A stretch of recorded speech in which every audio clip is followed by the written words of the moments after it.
Hey, everybody. Welcome into the back room. I'm Andy Ostroy. We have Rina Shah with us today. We'll chat with her in just a moment. But first, thanks for tuning in. We appreciate you listening, and we'd love to hear your comments. So email us at backroomandy@gmail.com and or post on our social media, and we'll read some feedback next time. And if you like the podcast, please rate and review and follow or subscribe, and you'll be notified every time we post a new episode. So Rina Shah is a Washington, D.C.-based geopolitical risk advisor, political strategist, and frequent on-air commentator. She is the founder of Vental Strategic Advisory Group, and with experience as a Capitol Hill senior aide to 2 members of Congress, chief spokesperson for 2 presidential campaigns, and trusted counselor to CEOs, elected officials, and diplomats worldwide, she's been a leading voice on U.S. foreign policy, national security, and center-right principles grounded in the rule of law. She is a senior fellow at the Rainey Center for Inclusive Governance and a senior advisor to Our Republican Legacy. She serves on multiple boards, including the Renew Democracy Initiative, and is co-founder of Women's Public Leadership Network, which she started with Melinda Gates' backing. She was named one of Business Insider's 2020 political strategists to watch for the last election cycle, and she bravely became the first Never Trump RNC delegate in 2016. She appears regularly on CNN, BBC, CBS, MSNOW, NewsNation, and other major news outlets. Rina, welcome into the back room. Hi, Andy. I'm so happy to be with you. Likewise. So before we get into all the political craziness, I'd love to start off the conversation by asking you about where you are today with your own politics. I think it helps my audience to know a little bit of background with people. Do you still consider yourself a Republican, correct? I do, and it's very much a name only. I mean, I'm living up to the whole RINO label because I think it's about the country. It's about where we are in sort of the representative democracy process, where we say we have a multi-party system. We don't. We have a duopoly. And I know the duopoly needs to be correct. And I'm willing to do that work, but I can only do it if I'm doing it from within a party that is the only party I've ever known from the inside. So that's why I stay as a name-only person. Sure, I care about limited government, about fiscal responsibility. I was always with the Republicans on, I would say, the more fiscal issues rather than the social. Over time, we change as humans. We evolve. My stance on termination of pregnancy, so anti-abortion, abortion, pro-life, pro-choice, whatever anybody wants to call it, it's evolved because my family home had a very different set of values than what I think is generally out there in America. And I don't come from some kind of religious fanatical background. I'm just saying I was never a Republican because of the issue of abortion. I think a lot of people find themselves there because of that. I was not one of those people. I always considered it a very private decision. I always felt that the state needed to stay out of it. I always looked at abortion as healthcare because I am surrounded by physicians. I'm now the sister of 2. I'm very proud of both my brother and my sister. I am married to one. I'm the daughter of one. My late father was a surgeon with an incredible background in surgical oncology, primarily in breast cancer. And so you can't grow up with that, seeing that every day, having breast cancer survivors stay in your own home and not think of what women's bodies go through. And unfortunately, that's kind of become the definer of where your politics are. So you're saying, yeah. Let me see if I got this straight. You're saying when it comes to their bodies and their health, people should listen to their doctors, not people like Chuck Grassley. Oh, dear. Chuck Grassley. That's a name I have to unfortunately deal with, yes. Or even a little further when you think about just health in general, that we're at the mercy of Robert Kennedy Jr. and Dr. Oz right now, which is terrifying. I just saw my aunt from Texas, actually, and she's an infectious diseases doctor and knows Anthony Fauci. And she's still doing the work. Oh, and she's over 70, but looks fantastic doing it and wants to be there doing this work, right? What an affront to her and the millions of other American doctors that genuinely have sacrificed their lives. I've seen that sacrifice. I've lived with it. Absolutely. It's very hard. And to know that RFK Jr. can just sit up there and spout the nonsense he has. I think there's something out there if people can, with a few keystrokes can figure out. My dad was a polio survivor. So it's especially personal to me. RFK Jr. is not somebody I can support. He's somebody who caught my attention, definitely for the food stuff, the sort of clean living business of sorts that he was running with. But the vaccines, it's a non-starter. So I don't want to engage people like that. I think it's deeply unserious to do so. And I find it personally offensive because my late dad would be here today had he had access to the polio vaccine in the United States in the 40s, and he did not. He was in Africa, in Uganda, where they did not have access. So my life would have been completely different. Yeah. Well, I mean, it's not only nonsensical and outrageous, but, in the case of RFK Jr., it's dangerous. I mean, it's dangerous what's coming out of this administration right now. But you mentioned something before about the duopoly. To me, what's even scarier is that there is one political party and a cult. I mean, that's our reality. Yeah. And then you look at the electorate and what they've accepted, the hardcore MAGA people. It is a cult. I'm not sure. Yeah. I'm not sure how we get out of that just yet, because there's Trump and then there's Trumpism, One might leave sooner than the other. Let me pull that thread of you saying, sort of reducing it down to that. I actually don't think that's a bad thing. I've been operating for like 2 decades now in the bubble that is Washington, D.C. And I would say it's fine to be reductive. I get accused of doing that on air a lot. I get a lot of hate mail that's like, how reductive of you. In fact, I think it was a Democrat I was on MSNBC with years ago, Ben Rhodes, who maybe I don't want to name check Ben. He's a fine guy. Maybe it was another guy. I don't know. These guys give me a hard time on air because they talk about national security issues and all that like it's this far away thing.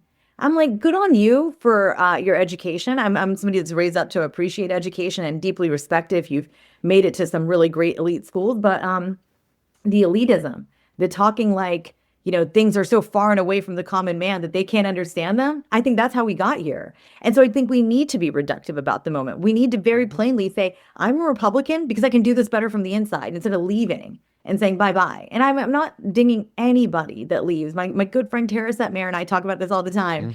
And we are the best of friends. And she made the choice to leave. And I made the choice to stay. And we have had no issues in our friendship because of that personal decision she and I made separately, right? It's not like I went and conferred with the elders of the party, like, do I need to do this? I just followed my gut. I just said, I want to be part of political reform in this country, and I can call myself a centrist any day of the week, which I do. I do that a lot. I do cringe sometimes when I see the Chiron on whenever I'm on CNN, or I was just actually on BBC last night and still see Republican strategist, which is a title from a long time ago. Actually, 10 years ago. And so I cringe a little bit because I am just not what the Republican Party of today is. It is a cult. And I do believe it can be broken up, but we need to get reductive about it. We need to plainly tell these people, this is what happens when you allow this to happen. It's like the polio bit I just shared of my personal life. People are shocked to know somebody that is the daughter of a polio survivor. My whole life I grew up with my dad having one leg shorter than the other. That's like crazy when I sit and think about that. Like, but it was my mom is an incredible woman. My dad was an incredible human, superhuman on top of it, would do 8-hour surgeries and treat it like it was no problem. And in fact would say, you know why this country is so great? We have the Americans with Disabilities Act. And that's why dad could do everything until his dying day. Just like other Americans could. Ramps, handles. I mean, we're an incredibly caring, beautiful country, and we're getting away from that when we sort of pledge loyalty to somebody that's just in it for himself, which is Trump. Yeah, well, that's the thing. I was going to say, there's just so much bullshit today. Like, you could look at the simplest of things. You could look at Jeanine Pirro, who's like the U.S. attorney in D.C., and you could listen to her with her, like, if anybody's touching the reflecting pool, they're going to go to 10 years in prison, blah, blah, blah. But, like, people who stormed the Capitol, right? Who beat the shit out of cops, who defecated all over the place, who vandalized, talk about vandalism, vandalized our U.S. Capitol, destroyed property, stole property, made death threats against Nancy Pelosi and Mike Pence. Like, these people were celebrated, pardoned, and the government is trying to pay them now, right? But, like, God forbid you are standing with your hand in the reflecting pool. So it's like this kind of nonsense that is so partisan, but to your last point, in service to this man-child in the Oval Office that they all have pledged this weak, feckless fealty to. There are a lot of people who just look at all this and say the Republican Party is dead. Do you think it's dead, or do you think it's just really badly broken but that it can get back one day to a place where you can feel like you have a home again. I like to talk, but I got this most simple answer to that question. It is not so broken that it can't be saved. Mm-hmm. And I'll put it like this. I couldn't have spent 2 decades of my adulthood, professional life in Republican politics, or just in politics in general, politics, policy, government. I couldn't have been in this if I weren't a forever optimist. And so people will accuse me, of course, of being too optimistic, but I've seen it. I've seen what the problem is. And I do believe it can be fixed. And it can be fixed even more so because the other side is ceding ground on certain things, right? So you've got a number of Americans right there in the middle that just with a little bit, toss them a little bit, they'll come to you. And that's what happened in 2020.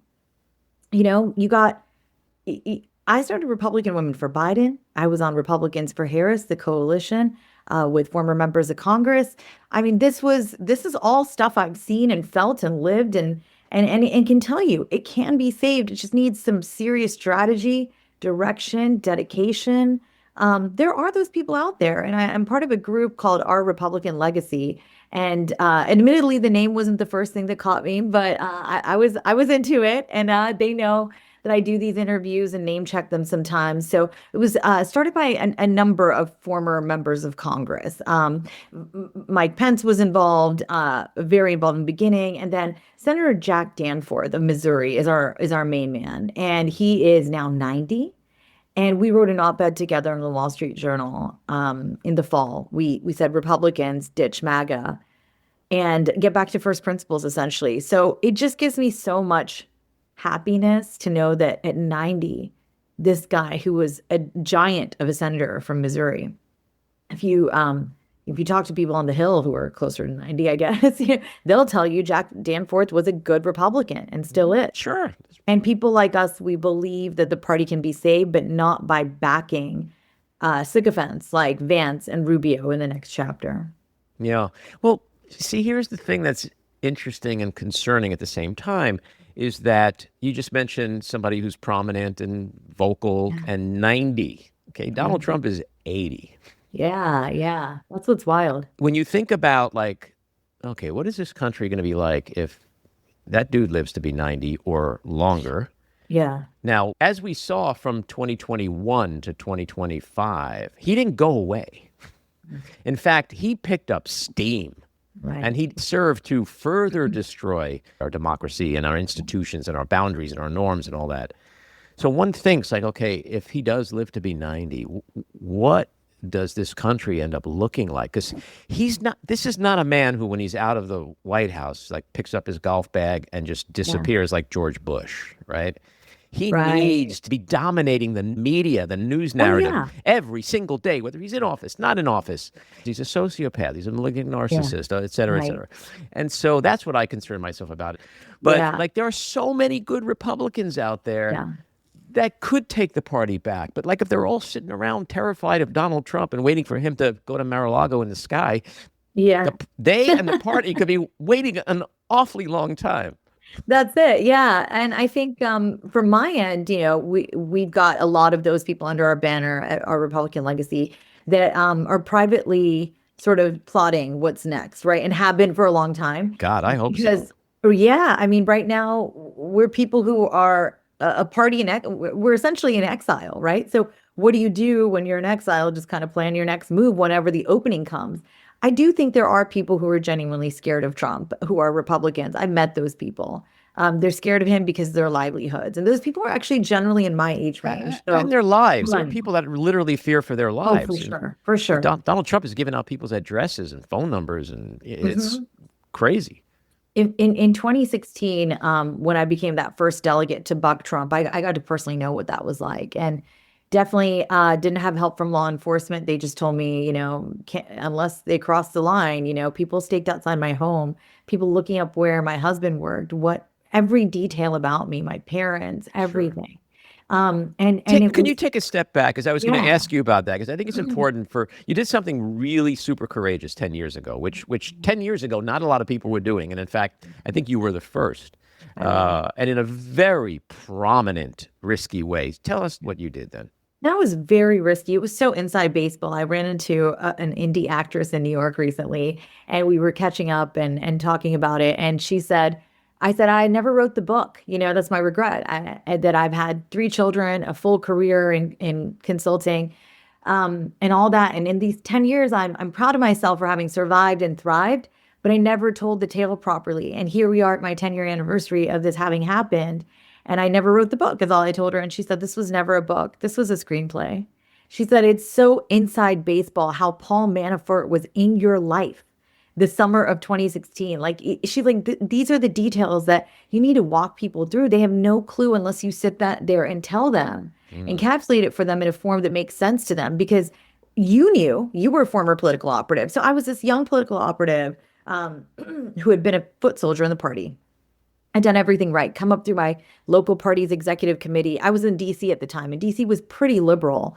And now I've shifted out to Northern Virginia for my for my spouse and for other reasons. But this is kind of a situation when I look back at how I lived life in 2016. I was just following the steps. This is a situation where I wasn't doing anything crazy. I was just thinking maybe one day I might run for something, but I was very happy being within the DC GOP. I found very level-headed, normie Republicans, fiscally conservative, socially liberal. These were my people. They knew me. They loved me. They were people we had dinner with, my husband and I. They came to my wedding. This was just not a place I thought I could get backstabbed. And I got backstabbed by my own party. I ran to be a delegate to the 2016 convention in February of 2016. There were 160 people who put their names on the ballot for only 32 spots, of which only 16 were full-fledged delegates. I was the number 2 vote getter. And then the guy above me was a Black guy, and his name was Rich Counts. He was a really nice guy. We were both about the same age, I think somewhere near 30. I can't remember how old he was, but we were really proud of the fact that we were super young. We ran for something and we won. And the local party leaders were just very excited. They wanted us to do all this media because they're like, we want to show the Republican Party has diversity. A brown woman and a Black guy are our number 1 and 2 vote getters. Hey, look, we have one. Yeah. And not only do we have one, we have 2. 2. Oh my God, it's crazy. And so it was kind of special. I had given birth, I think, 2 months prior. So I had a 2-month-old at home, and I was on maternity leave, and I was kind of like, okay, I'm running for the first time for myself. I'd served 2 members of Congress, numerous congressional candidates. I was so excited to go to the convention and be on the floor, because in 2012, I gone to the Tampa convention and sat in the rafters, like truly could touch the roof.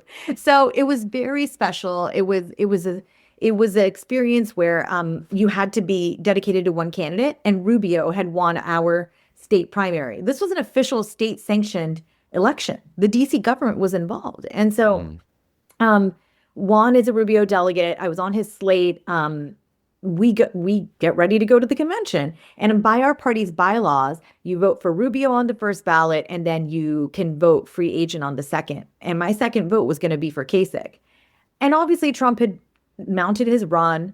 I was one of the people, like my friend Rick Wilson, who always says, I opposed him from the minute I saw him come down that golden escalator. So many of us, I think our stomachs dropped and we were like, is this happening? But I didn't think he was serious enough. And I was deeply disturbed by the type of person he was, because I have enough friends in New York. I have friends whose brothers and families have been stiffed by him on service jobs. I have a friend whose brother installed chandeliers, I think, in one of the Trump properties and never got paid. Shocker. Right. And these are working class families. I'm thinking to myself, this guy's a clown. And I remember I talked to my brother, and he's like, this guy just got rich off licensing deals, dude. Like, he's a... I mean, we can, I always hate to make light of him, but he's such a total fraud that half the country didn't see it. Like, I was screaming from the rooftops about him, and it's like, and so was half the country. Yeah. But there was another half that were like, and then within the system, people lining up to support him and work on his campaign. Like, what is happening here in America? This clown. I mean, I'm a New Yorker. I grew up with this dude. Yeah. I still, after 10 years, cannot believe this man is in the seat he's in. I have to literally, am I sleeping? I have to pinch myself. Like, it is unbelievable. And given your background, like how crazy that he used to make his own calls, his publicity calls, with a fake name and a fake accent. Like, that is so deeply unserious. What kind of man does that? That's not a man. Somebody I've gotten to know. I mean, you mentioned several people before. Rick Wilson is one of them. Yeah. George Conway's another. I've gotten to know so many ex-Republicans or Republicans who, like you, might be in name only or are waiting on the sidelines for a new day someday. But number one, I always say that Trump's greatest legacy will be that he brought people together who, under normal circumstances, would never even be talking to each other. Yeah. Like, I've had Bill Kristol on my podcast. But George Conway and I, whenever he's on this podcast, we always joke that, like, you watch the news shows or whatever, and people are like, well, why did Trump do that today? And, like, the two of us would be like, because he's a sociopath. Yeah. That's it. We can explain it. Yeah, that's it. One word. You don't need to have a panel. No panel. No, just no one panel. word. Sociopath with a definition. Show the definition. Yeah. Or list the, go online and say, what is a sociopath? And then there's like usually 10 characteristics. Just show that. That explains everything he does, everything he says, and how he doesn't really care about anyone but himself. Yet here we are, right? Yeah. Here we are. Yeah. But I could see that from a mile away. His character. I just hated it. I mean, I liked watching him on The Apprentice. Who wouldn't? But that's a show. Like, Right. this is. But he was a dick on that show. It's Yeah, like, he was actually. you To watch be that honest, show he and really you're like, was. I used to watch the show religiously. I'll admit Yeah? it. Because, he was like a dick. He was a villain. And it was, but like, who wants a dick in the White House? Right. But I thought that was a character, that he was like playing. Then Right. I realized, no, this is real life. Like, he's Yeah. a deeply disturbed, unserious person. I don't want him anywhere near Washington. And when I did that, I would say, I started to express those concerns in some print interviews. How can I put it? Okay. So I did it in a couple print interviews, and I started to say, I really think he wants to be a king. I just started to speak my mind. I was like, I'm just going to tell you, my family has escaped a dictator in Uganda on my dad's side, and we lost everything, 3 generations of wealth. Dictators cause intergenerational trauma. I've lived it. I know it. Like, my family's not okay. Extended family wise, they were refugees of the crown. My dad was the only one who was already here in the US for medical school, medical residency. And so he'd always wanted to come to America anyway. But when that happened in Uganda, they had to flee overnight. Everything. They were merchants. They had general stores, 4 of them. And I just think it's kind of like, it's kind of like the wake up everybody needs when they talk to somebody who's been through something, right? I meet people like that all the time. Until they've heard somebody who they know has gone through something, they cannot feel it. So when I tell people, my family has literally survived a dictatorship. My grandfather was taken to a camp, beaten. I mean, only made it out because my eldest aunt's husband was part of the Idi Amin, the dictator's accounting team. Like, people do not get it. And so when I felt that Trump was a wannabe king and a dictator in the making, and sort of express that, people are like, well, maybe you shouldn't say that out loud. I'm like, well, I'll say whatever the heck I want. And you did it on Fox News, right? I did. Exactly. It was different until I ended up on national media, said it in an interview. The interview was even supposed to be about that, but Gretchen Carlson bamboozled me, and I will forever, and to this day, I despise that woman because she knew she was surprising me on air, and I was so shocked. And she ruined my career overnight with that one question. I mean, I think it's the most horrible thing you can do to a younger woman. I was just 3 months postpartum at the time of that interview. I didn't have that much going on with my consultancy. I wasn't like making buku bucks. I was just doing like websites and talking points. I didn't come from wealth. And I would just say, I grew up very privileged with great parents, but it rocked my world. Going on Fox News, turning on my phone after, and having the right wing come after me was, to this day, the most painful thing that's ever happened to me. They questioned my career. They questioned my religion. They questioned my ethnicity. They questioned my status. I'm born and raised on U.S. soil.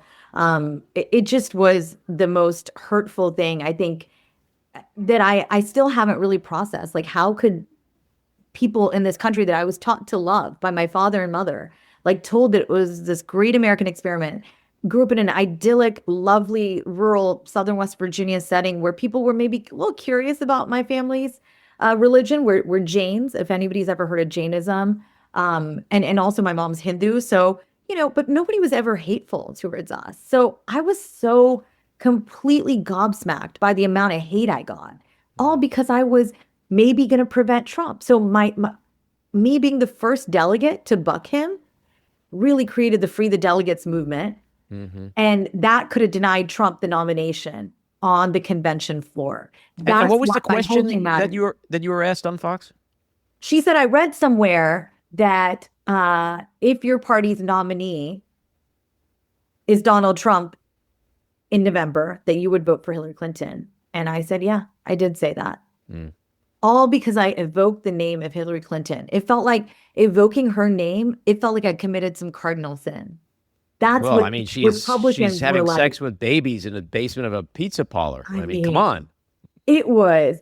I never really particularly took to Hillary Clinton ever. Like even I love Michelle Obama now. I didn't particularly love her in the White House, but the version of her now, like I'm dying to just listen to every day because she's so real. In later years, Hillary Clinton, I felt was okay, she's fine, but I was never really taken by her. I was taken by maybe the younger Hillary, not the middle Hillary, because she stayed with a guy that was just a liar, and a womanizer. And I felt that she should have left, but I was also a very young girl at the time and didn't understand what women went through when you're a career woman and maybe have this horrible politician who loves himself like Bill Clinton does, doing these terrible things. So I think women in politics, as you just heard from me, it's a very complicated thing, right? And I would even, not to defend Hillary, but I will just say that marriage is a very complicated thing. Yes, you said that correctly. And I will say that that's the part that sort of a lot of people who aren't married then and who aren't in the spotlight, we don't get. And so I can't go back and say I didn't like Hillary because she was quiet, but I can also say I just wasn't really for her because I didn't do the deep work that was needed to understand what she wanted for the country. Right. But you recognize, right, that she would be 1,000 times better than Donald Trump. 100%, because the other choice was so flawed. And so that was the whole calculation. But also I really liked that she spoke out about Putin. I think I lived in Russia for a summer and I felt it was the most important thing she was doing. So that kind of drew me in a little bit later. But the whole point was that I was not going to be a problem in the convention. That's what was so interesting. People didn't understand how the rules worked. They thought because I was a delegate in a summer political convention, I was somehow consequential to the general election. And that just also showed me like the level of civic illiteracy we have. That was also shocking. So yeah, that was the question. I get that. Yeah. It's the ignorance of people. I get that all the time. Like I have posted things like, there's probably going to be 15 Democrats running for president in 2028. Yeah. I really feel like I'm not going to vote for any one of them unless they make a very direct, clear promise to rebuild the East Wing exactly the way it was and knock down the ballroom. I love it. I get hate mail like, so you'd rather have a Republican? I'm like, are you stupid? Like, did you read what I said? Like, a chair could win the nomination and I will vote for the chair over a Republican. Where did I say I would rather have but like people today are so fucking fired up with their own toxicity and stupidity that they don't even read what you say. Nobody's reading. Comprehension skills are out the window. And when I saw that happening, as the notes would come in, I was like, wow, what have I been doing with my career on the Hill? Like I should have been out of these streets doing some education because people don't know how to. I know that's frightening. It really is. That's the part that really scares me. How little, when you talk about dictator wannabe, I'm sure you recall seeing the same footage that I see of people that were at MAGA rallies and like whether it's Jordan Klepper or somebody, I'd be like, so Donald Trump wants to be a dictator. He said he wants to be a dictator day one. Is that okay? And they'd be like, yeah, well, maybe it's time for a dictator. And you want to look at them. Have you ever read a freaking history book? Do you know what it's like living in a place where you have no more freedom, no more freedom of choice on anything? And that's, I think, really terrifying that people like would actually say, yeah, maybe it's time for a dictator in America. Isn't that wild? Wild. It's, in that Fox interview that started everything for me, the great irony is that Gretchen Carlson and when you get booked on TV, you have a booker reach out to you and they tell you what the topic is. And so that you can be at least a little bit prepared. The irony was that the interview was about the rules, about the RNC rules, about Trump and Reince Priebus, the chair of the Republican National Committee at the time, about them fighting about the rules because Trump wanted to change some rules. And Reince is like, can't do it, buddy. It takes a whole body to change those rules. Got to wait until the convention. Anyways, I was there to explain a very inside baseball process. Right. I think that's why my anger for her is even greater because she had a choice. She didn't have to do that to me. And I felt like that bamboozling, though, was the best thing that ever happened to me on another hand when I look at it, because it helped me find the voice I always knew I had.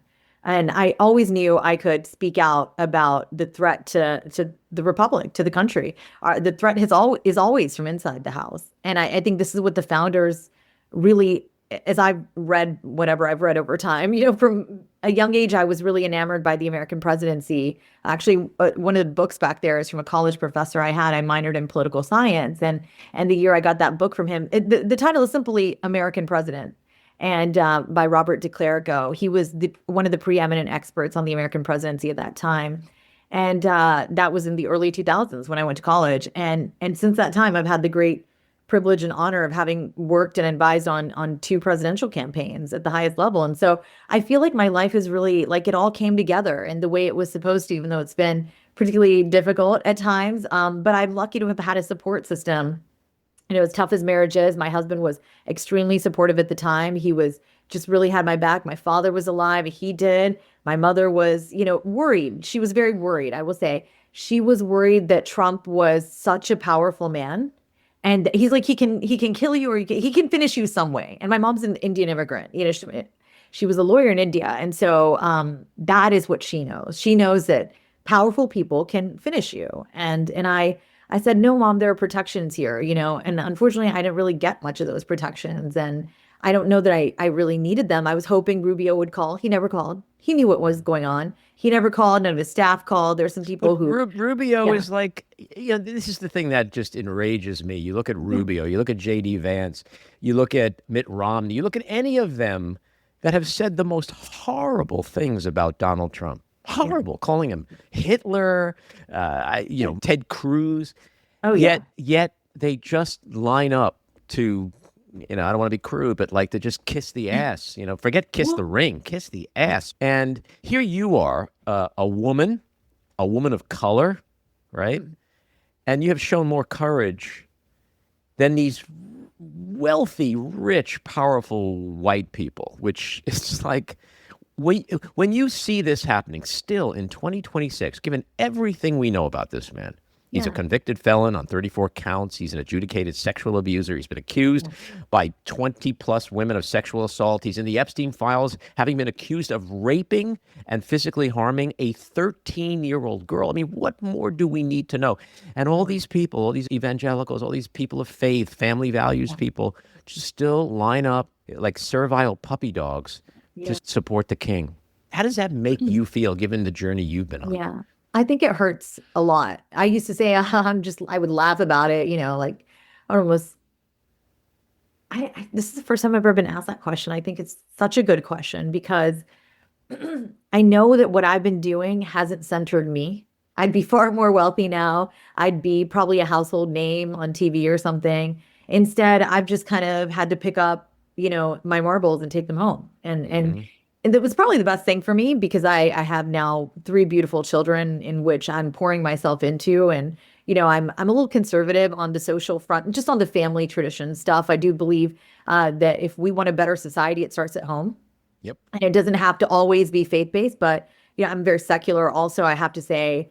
And I enjoy the American experience and experiment of having all these different friends with various backgrounds. I remember when my father passed away, I was in such deep pain, as anybody who's gone through loss knows, that you just don't know that you're going to dig yourself out of it. And I still remain the youngest, one of all my friends to lose a parent.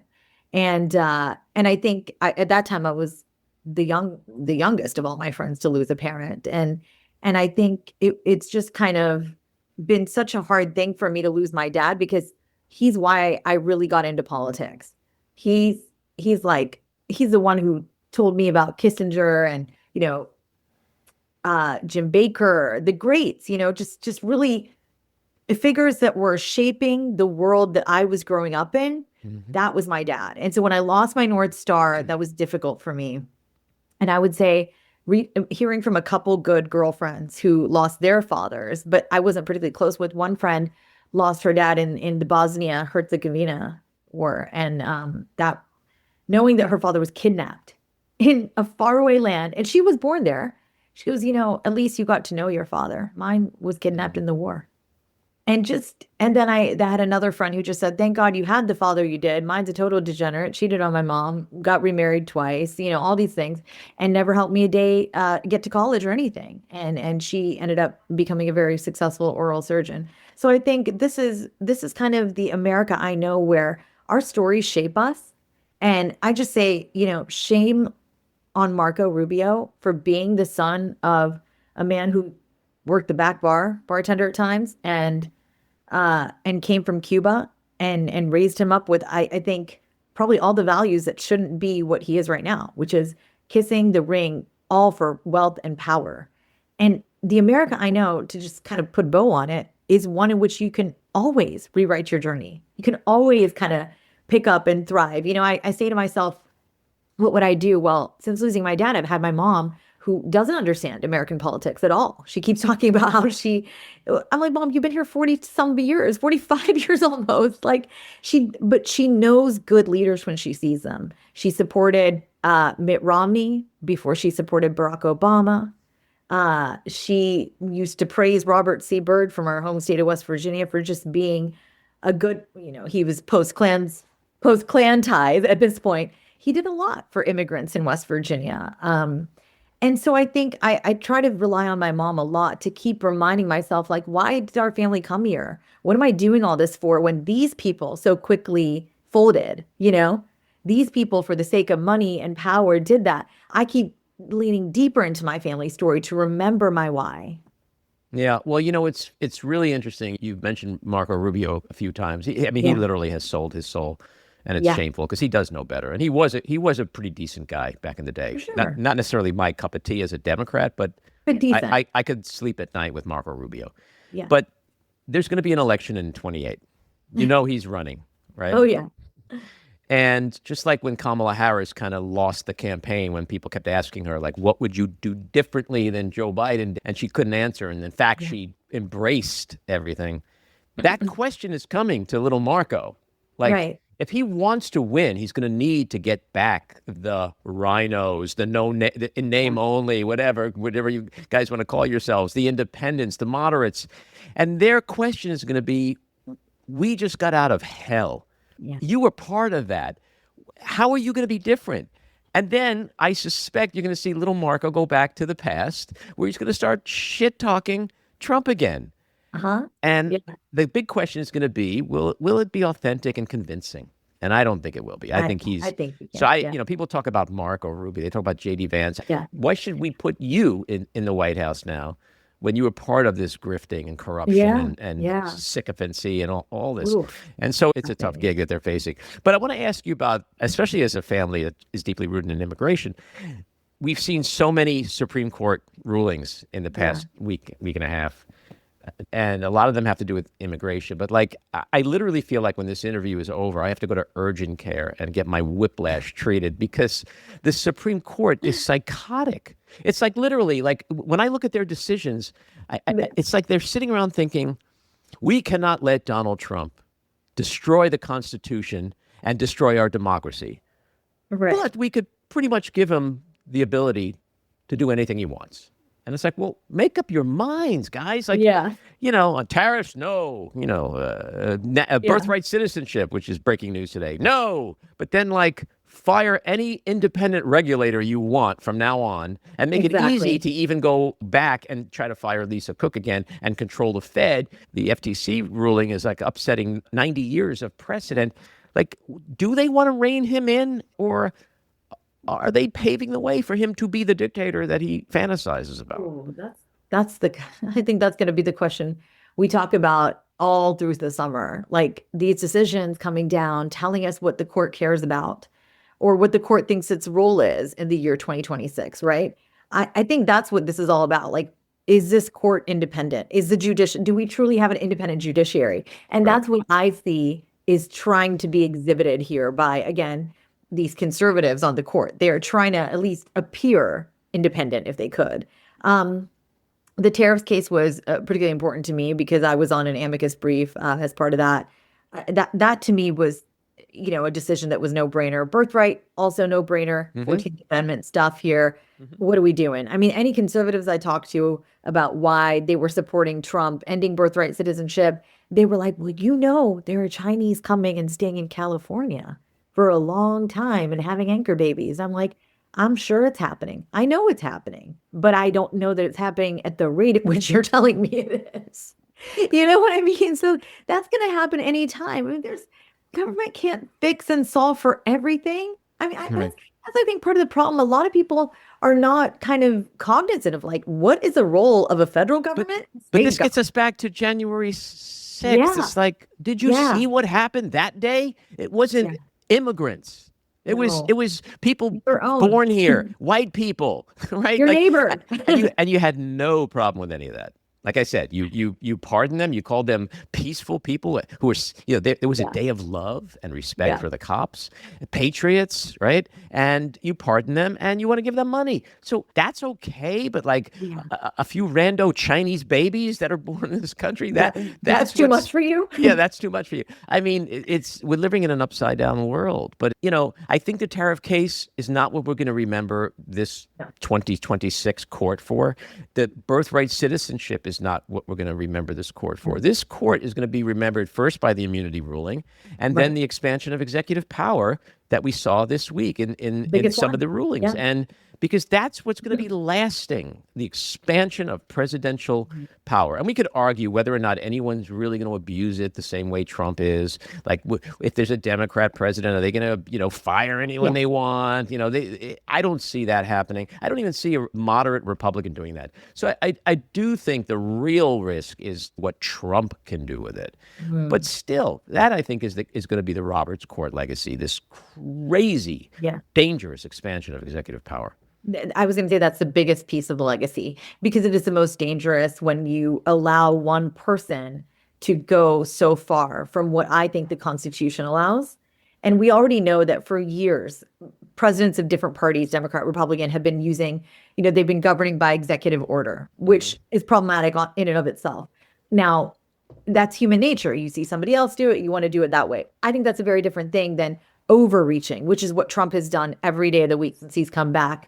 And I think he does it because he knows he can, and that he doesn't believe the checks will work because of how he wanted to get his justices, right? So this is the moment that I think is actually so ripe for change. When we talk about, well, it's not just Trump allowing himself the ability to do certain things, it's a court backing it up. And the way the founders decided this country should be, here we are in our 250th week, the founders said they wanted checks on one another, so not one branch could get too powerful to overstep the other one. I made my entire career in the legislative branch before I came out to the private sector, and I will say that the dereliction of duty by Congress now is so disturbing to me.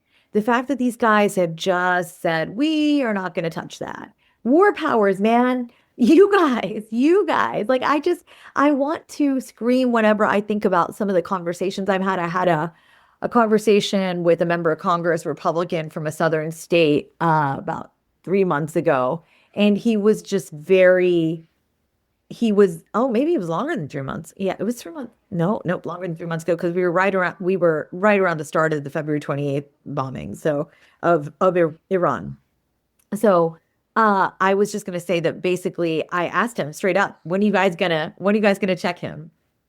Well, and this guy was a veteran as well. I think he was a reservist or something. But point is that he should have been able to say to me that, you know what, you're right. And I think we need to get it on the docket. But instead he was like, yeah, he's kind of allowed to do whatever he wants to do for the next, I think he said 100 days. And I kind of looked at him like, are you sure about this? Are you sure that you want to basically give up your duty? Giving up your duty is the most ridiculous thing you could do. you're a seated member of Congress. It's like he was confused. He didn't know what to tell me because I know I caught But this is a Congress. Like one day they vote for a war powers resolution, the next day Daddy screams at them, and then they do the opposite. They vote against it. Like they are so terrified of him, and he knows that. So they just whatever it is he wants. Do you see? I offer that vignette to you to show that like some of them just don't care. They don't care. Well, that's true for sure. They don't care. Like I think and I was like, I was asking him because I was like, you're a military man. Like, shouldn't you care? We're sending young boys to die and women, sorry.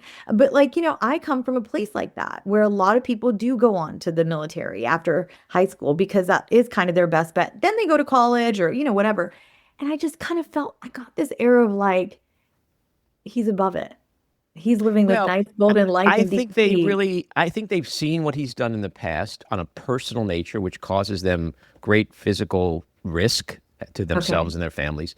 When you think about a president like Lyndon Johnson, he was known as the great arm twister. He would get on the phone and be like, I need your vote. And if you don't give me that vote, you're not going to have my support when you need it, blah, blah, blah. That's like normal shit. Yeah. I'm not convinced Trump, when he needs a vote, that he doesn't call up and say, look, you want your address all over the internet? You want the Proud Boys showing up at your house in the middle of the night? Like, you see how he treats a reporter when they upset him on national TV. His blood boils. Imagine and we know he's a screamer. We've heard it from all kinds. I've had Stephanie Grisham on this podcast. Imagine what he says to someone on the phone when he feels he's being betrayed and they are not loyal to him. He's not doing a Johnson. He's not being like, well, when you need me, I won't be around. Like I'm telling you, I believe these people, they're terrified for their safety and the safety of their family because he's because here we go again. It's bringing it back because he's a sociopath. There we go. One word only. That's it. I was thinking about how I must have, because you and I have known of each other for a long time, I think. But I was thinking like how I first knew of you. And I do think it was because I was like, this guy's a New Yorker, like screaming from the rooftops about how terrible Trump is. Like people should listen to him. Like I'm listening to you, and it didn't matter to me that you were a Democrat. I think it's a humanity thing, I try to be logical. Like the other day I posted something on Twitter and Threads, and I said, I just want to ask MAGA women something, okay? Just hear me out for a second. Your family, your friends, your coworkers, your neighbors all come to you and tell you that they, with their own eyes, have seen your husband or your boyfriend repeatedly cheating on you. He then comes home later. You confront him. He says they're all lying, every one of them, and that it's a big, giant, fat conspiracy against him. And in fact, instead of cheating, he's been out shopping for gifts for you. Do you believe him when he says everyone you know in your life who has seen me cheat is lying? Mm-hmm. Of course not. You dump this guy in a second. Mm-hmm. Right. Where's that logic when it comes to Donald Trump? Everyone in the world, they all can't be lying. But that's where we're at. So I try to take it out of politics and just put it in their everyday life. Yeah. No, I think it's like, it's one of those things where I'm looking at this situation where how do we move on after November? I don't know what happens after November if we don't get the Republicans facing the record losses that they should face for not doing what the American people need. Mm. Like we had all this opportunity this past year. And I say we still with the Republicans because, like I said, I regularly fraternize with members of Congress just to get in their heads. And, I try not to do it too out in the open because I think some conversations are better and you can get to a person's heart and, see what makes them tick if you just say, hey, let's have a lunch or, whatever and keep it really chill. And no need to talk about, I never really bring up the past anymore. What's the point? Everybody kind of knows what happened in Washington. But I think a lot of people admire that I'm still around. And I think I remain encouraged by that. I feel I've earned that because I'm showing up to tell people that, that the system we have is so fragile. And if we don't have people politically participate, we are in for it. I mean, already we do not have the levels of political participation we need in the country. Yeah. Well, this is This is a great segue to my last question. Yeah. When are you running for Congress? Oh gosh. You think I would be part of that? That clown show? You'd be a great That's what I candidate. I Thank think, when you look at the journey you've been on for 10 years, everything is timing, right? You look at Yes, Richard yeah. Nixon's political career. He got humiliated in 1960, right? Yeah. Comes back in 68, wins in a landslide, wins in 72. I mean, he did other things that he shouldn't have done, which will be his legacy forever. But times change, people change. And Yeah. I think the country really Me is too. ready for people who aren't wearing labels. They're just like, I believe in this, I believe in that, but I believe that we all believe in the same things. I think Yeah. you'd Yeah. be a great candidate. And here's my other suggestion. It's not a book. Okay. It's not a screenplay. Okay. It's a documentary. It's a Ooh. documentary about you, and the through line is your 2028 campaign for Congress. Oh my goodness, Andy. And the big climax is you winning the election. That's the end of the film. I love the about way it. your brain works. Think about I'm it. going to leave it at that. Alrighty. That is so good. Okay. Well, when it happens, then I'll have all the credit go to you, my friend. There you go. Rina, thanks so much for coming on and being generous with your time, and do come back and chat with us again. Sure. I'm happy to. Thank you so much for having me here. Alrighty, take care. This episode was produced and edited by me, Andy Ostroy. It was co-produced by Maddie Rosenberg and Jen Hammoud for Radio Free Rhinecliff, with additional editing by Maddie Rosenberg, music by Andrew Hollander, and graphic design by Cricket Langell. And with a special thanks to our sponsor, The Epicurean. Again, thanks for listening. Please rate and review wherever you get your podcasts, and subscribe to the Backroom with Andy Ostroy YouTube channel, where you can watch full videos of our interviews. See you next time.